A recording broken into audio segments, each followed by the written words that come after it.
Hey guys, and welcome to Petrol Ped. Now I am back here at Mulgari to check up on Project PP. It's been a while since we did a video and progress hasn't quite gone as quickly as we thought.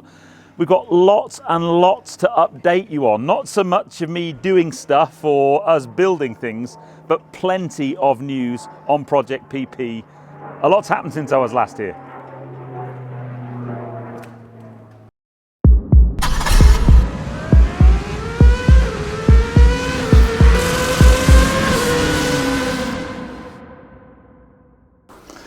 Hello, mate. How are you? All right, mate. How's the car? Car, it's good. Good. It's less healthy than you after your recent escapades. Yeah, well, I'm all healthy now. I'm you're recovered. good. I am recovered. Fully recovered. Yeah, I'm recovered. Good man. That's what I like to hear. So we've got much to catch up on. There's not so much doing in this video. There's more talking. Yeah. So, since I can see my brakes are still on though. Shocks, they haven't fallen off yet. No. You did well. You passed. So since the last time we were here, I think as we left the last video, we said, right, what's coming next is we're going to take the engine out and you're going to have a look at it and send it away. And he took the engine out and what you found wasn't good. It was full of rust, Pete. Full of rust. Wow. Yeah, lots of water ingress. Cylinder bores are pitted. Not to the point we can't save it, but bad. Yeah. Piston rings are all seized up. They're all odd sizes. It's a bit of a mess. So normally, I guess, for a lot of people, you'd say just junk that engine and get another one.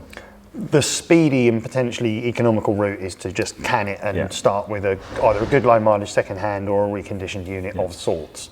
But John, the owner, yes, is very keen to try and keep the original block because it's low mileage, it goes with the car, and we totally get that. So you've managed to kind of work some Mulgari magic. Test board a couple of times to see how far out we need to go with the worst of the pitted bores, and we've found that we've gone plus 20, plus 25 thou, bigger, and that's clean now. There's no pitting, no corrosion. The bores are nice and consistent all the way through. Cool. So we now match the piston size to that and build back up from there, really. Okay. So so the block's okay. Yep. You were saying forged pistons, you're going to keep forged the same pistons, rods? We're going to run standard rods because we're not running biblical power. No. And there's quite a lot of expense attached to forged rods. Pistons are enough money anyway, but there isn't really any need in this instant. So we'll have uprated bearings and everything else, and pistons, but the rods themselves, other than weight matching them for balancing, we don't feel the need to go forged or anything overly fancy on that front. Because we've said a few times, the thing that's limiting the power is the gearbox. Yeah. So it's torque limited, so there's no point going silly, because the gearbox won't take it anyway. No. And then head-wise, we've just got some... So the head is, again, it's salvageable, it's messy. So we're sorting out the seats. We're going to have slightly different three-angled seats over what's in there now because they're heavily corroded. Fresh valves, single springs. I don't feel the need to do doubles. And we'll do a little bit of flowing in the head. Not a lot, because there's actually not a lot to be gained so much as just to clean all the pathways up, make sure it's all nice and clean. New guides, new stem seals, all the usual bits. It'll all be surfaced and stuff ready to go back together, and that'll be that. Because we're some of you may well have noticed I went on the Podiums tour like last week, and the car's not in any state. We realised some time ago that timescales were going to slip, and I think now's the case. We're now taking our time and making sure everything's right. It needs to be 100% spot on. Not only because it is obviously it's very much in the public eye, but we need to deliver a car to John that exceeds expectation. Which is generally what we try to do anyway. So rather than trying to cram it into a fast build time frame, I would rather see it done right and it be a prolific car that's done properly and remains super reliable. That was the whole point. His idea was that they wanted something near bulletproof. So it can go on these tours, it can be used for showcasing and the odd track day and what have you. And in order to do that, the other concern I had when we were talking time frame initially, that was I knew I'd be building some form of engine. It's running in. It's so important. The last thing I wanted was with around 300 or 400 miles just to then send it across Europe and have it it go wrong. We drove quite quickly as well. Did you? Spiritedly? Yeah, spiritedly. So we will we'll catch back up with the engine. It's a way it's having in the machine shop now. Work being done on it at the moment, and then you've got lots of ancillaries that are going to go on it. Yeah. So I've got a big list of parts en route to us. So we're having a bigger intercooler up top. No, nothing in the front mount area. We don't need to. So up at the top. Different intake slightly, just a more modern version. Along with that, all the supporting hardware that will go with both those bits and what we're looking to do with the tune. So the better ignition coil, better leads, obviously plugs and serviceable bits and pieces, fresh timing chains and everything else. We've also got other areas aside from the engine of boxes full of bits dotted around all over the place. It's slowly starting to come together. I think you mentioned about the crackle black work. Now I've got one of these. I'm hoping this will come across a sample piece. It's going to look lovely in that. Is that just a clean up and a spray on? So it's been through the blast cabinet to clean all the tarnish, all the corrosion off. And actually this particular product, this wrinkle or crackle black finish, which you can do in powder or aerosol form, doesn't need a primer. It's built up in several layers and then baked, and as it bakes, that's where you get the wrinkle, and you can actually dictate how much or little it wrinkles by how much you bake it. It is heat proof, which is also a good thing because it's on the engine. I like the crackle black finish because it's quite a factory-ish looking finish rather than bare aluminium that corrodes and goes sort of powdery. And it brings that part, which has been on the car since it was made, that looks like it's just come out. Life. It looks brand new. It looks really, really smart. So a lot of the elements, the aluminium, the bare bits for the engine will be in this finish because I think it looks nice and like an OEM piece or OEM plus piece rather than bare. And then before we go and talk about subframes and stuff over there, you've got. I'm going to put that down. That's bad to do. Stand up that way. That's all right. You want to talk about our wheels? Oh yeah. Nice, they are lovely, mate. Not monstrously heavy, not monstrously big, they just suit the car. I love that spoke style anyway. There were very specific offsets and stuff that I was looking for, and also the bronze finish against that colour anyway works nicely, but in the satin it's a completely different depth. And we've got a very nice set of Michelin tyres on its way. On their way for that. So wrap those in there. That's a proper wheel. They're just a really smart. Again, they're not. I'm not trying to look too showy. We needed a bit more width over standard. We've kept the diameter just like we said. Changed the offset a bit. I just think they suit the car so well. It's a spoke style that's very similar to our Icon wheel anyway, and our newer 2022 wheel, but it's just got a couple of different shapes and details in it that I really like. I like that a lot. And I've not seen a Mini on these before. I'm sure somebody has. I've not seen one, so it'll be quite unique in that respect. Cool. And then just behind you, I'll put a bit of B-roll. We've got just fitting up a cutout on the on the A panels. Just that looks really cool. A little bit of venting. Again, not too wild. Just it won't function so much as anything. So much as just a different styling cue, really. There's something being it sheet metal work. I can do that, so it's not too hard. We'll have a nice bit of mesh when I actually fit it properly. It's just a small detail. And then there's loads of stuff going on behind the scenes, which probably won't cover too much in this video, to do with the interior. So we've had a few kind of minor adjustments to our journey on the interior. Colours and finishes, but it means that I think when the whole product is all together, it will look cohesive rather than being a bit mishmash. And again, that was always probably going to be the long lead time thing before we realised the engine was in bad as it was. in such trouble. So I think that's taken a bit of a backseat while we just kind of sort the engine out. That'll be the last step from our point of view. Mechanically, I need the engine in and up and running and suspension and everything that I can then dial in whilst we're running the engine in. And then the interior really is the bit that I think the focal point when the lid's down people will see. So again, I think rather than trying to do too many areas all at once, because that's ever so easy to just blow a car completely to pieces and then have bits everywhere. Which all right, there's a lot of cars and a lot of bits, but I've never noticed. Go-karts, cars, minis, lovely GP up there. And Lamborghini out the front. Chaotic around here, isn't it?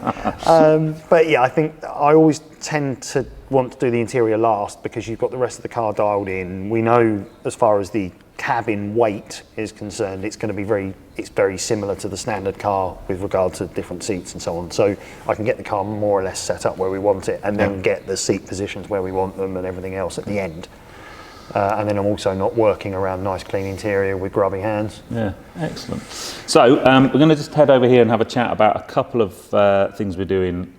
Suspension wise. Might have a chat about the exhaust, because that's quite cool as well. Yeah. So let's go and have a quick wander over there. Yeah. It's a subframe, isn't it? It is. 10 points to you. I only know that because he told me it was. I know it's a subframe. Yeah. So, for those that don't know, front subframe in most of these cars nowadays carries most of the bottom edge of the front suspension, and also some of the engine components tie into it. Yeah. And mainly steering rack, and it bolts up as a console under the front of the car. Yeah. So yes, there's lots of wobbly bits. Anti-roll. Yes, this bit here. You impressed with that? I am, I'm very impressed. Yeah, anti-roll bar across the front there, steering racks in the middle, wishbones as you'd call them, or lower suspension arms, track rod ends, all that sort of jazz. Now, I kind of know about this because I did this in my Roadster. Yes. Because the bushing in a standard car from factory is basically lots of rubber and lots of... They use lots of compliance and rubber movement and stuff. So it's designed to allow for some movement, but to insulate the car driver cabin from kind of anything solid, metal to metal, which is great from a dampening point of view. It doesn't transmit too much vibration or road noise or rumbling or anything. Yeah. But it does come with the drawback of deflecting quite a lot. And as we all know, with any kind of rubber, it deteriorates, and degrades and splits and falls apart. And when you're trying to make a car handle nicely with modern technology, there have been improvements in what you can use in that area, predominantly in polyurethane. Yep. Weather's better, it is firmer, it still allows compliance, it still dampens the noise, but it is more rigid. It does hold everything in place much better. Yeah. And there's lots of little bits like these rear arm bushes, they don't actually allow the arms to move that far. You rely on the twist in the rubber. Whereas our friends at Powerflex have developed two-part bushes, so they actually slide in and out one another nicely, so you don't get any binding and wind up anywhere. So quite nice. Talking about our friends at Powerflex, yes, they've given us loads of goodies. Shall I exhibit A? Exhibit A. That is a rear suspension bush for the back edge of the wishbone. Yeah.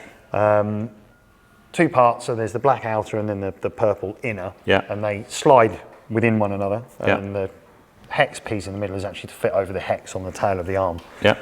They push into these consoles at the back here nicely, much more rigid, much more, it's kind of future-proofing. They don't tend to wear out unless you're an absolute hooligan.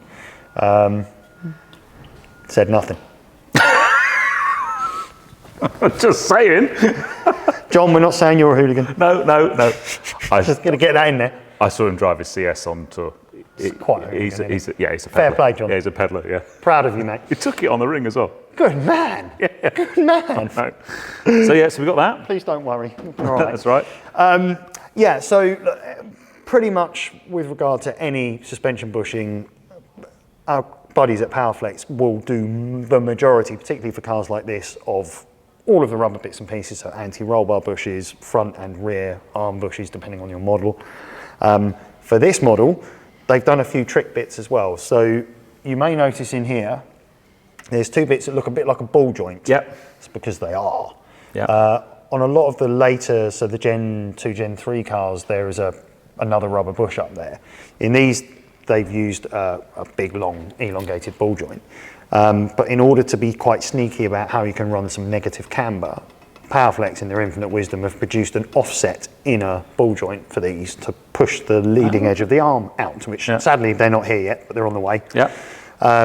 Which allows us to run a standard top mount, which we covered when we did the suspension. Yeah. So you don't get that crashiness. We're popping the lower arms out a little bit, coupled with their rear bush, so it's all nice and firm.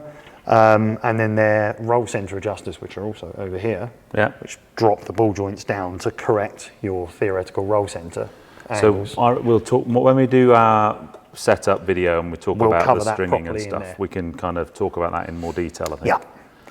But yeah, so that what they've done us very kindly is all of the front suspension bushes and pieces I've just mentioned. They've done a similar setup for the rear, so rear roll bar, rear trailing arm bushes, rear strut top bushes, because they deteriorate quite heavily on these. That, from my point of view, firms all the suspension up, it future-proofs it all, but it also gets us nearer to our desired geometry. Yeah. And we know it's not going to go wrong. Yeah. It's not going to be a bush that over a couple of years splits, deteriorates, falls apart. Yeah, cool. Pleased with that. So this is going to go round corners like half an hour. That is the plan. It should be quite a good one. Should get you to the corner quickly, stop, thanks to the brakes I fitted, just saying, and then, well, brake. It has got 3 others, just in case anyone's wondering. And then when you get to the corner, it should go round it quite well. Amazing. And the last thing, just we'll mention now, although the bits aren't here, we're also working with Milltek on an exhaust. So we're going to use majority of Milltek components on the exhaust. Yeah. But you're going to do some really clever bits on the back.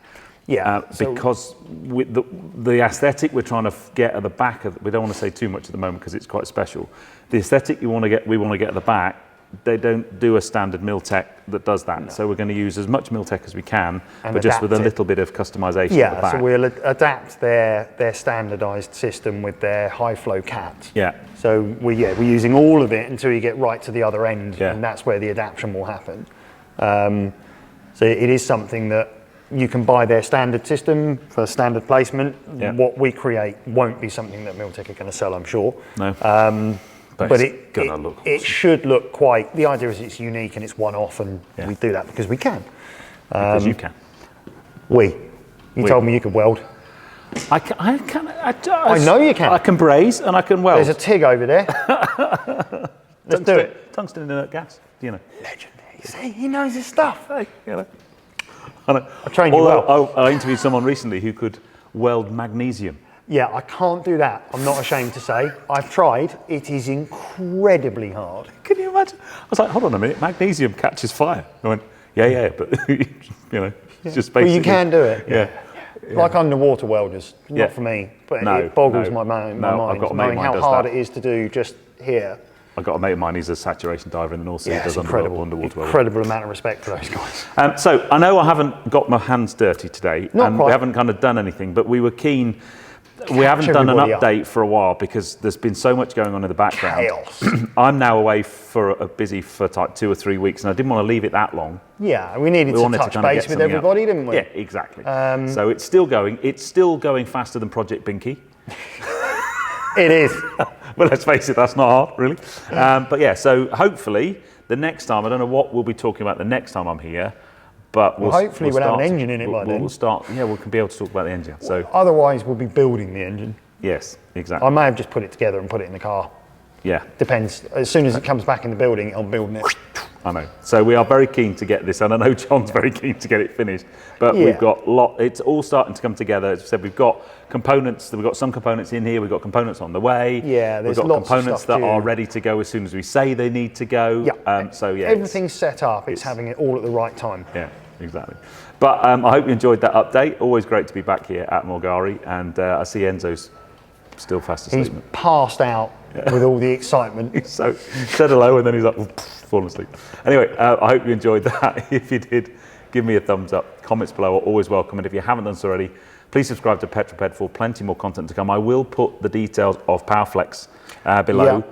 If you are interested in bushing of your car. I said I've got it on my Roadster, and it totally transforms things. Yeah, it sharpens it up a lot. And it gives guys like you who want to do a nice setup just the ability to do things in a better deliver way. What the client's looking for. Exactly. Yeah, exactly. But yeah, anyway, we'll see you on the next film, guys. You take care. Drive safe.